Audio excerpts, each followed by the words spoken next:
it's Dr. Hannah with this week's Hot Topic. Today I want to talk to you about melatonin.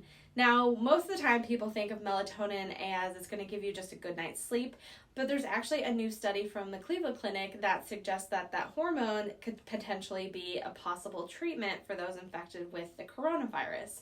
So I'm not really going to talk about that news, but I'm just going to talk about melatonin in general, and you can take this research and look further into it.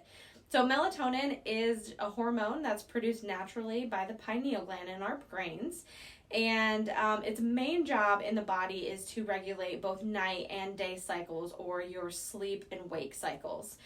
The onset of sustained darkness causes the body to produce more melatonin, which signals the body to prepare for sleep. So that's why you might notice that you're a little bit sleepier during daylight savings times, because it gets super dark really early and you're like, well, it's nighttime, so I'm going to go to bed.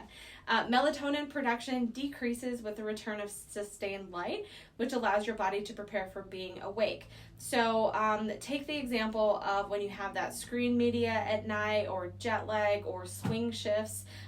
Those have a tendency to interfere with that natural cycle for ambient light, and a lot of the times those people are really thrown off as far as their cycles are concerned.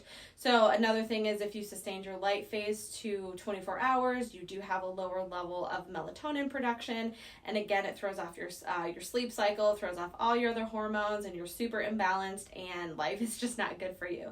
So another thing to think of is when you have exposure of lights before bed, that can actually affect your biological clock, but more in the wrong direction.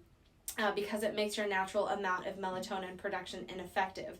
So for those of you who are like, well, I can't sleep very well, or with daylight savings, and you're like, well, it's dark out and I sleep super early, but then you wake up really early, some of those things might be coming into play here. It's because your body just doesn't have enough melatonin and your body's really super confused. So yes, it's one of those things that you can buy over the counter to give you some help when you sleep. So there are other ways, but if you're struggling with a couple other things or hormone imbalance, melatonin usually can be the hormone that is your culprit. So that's all I have for you guys this week. I will see you guys next time.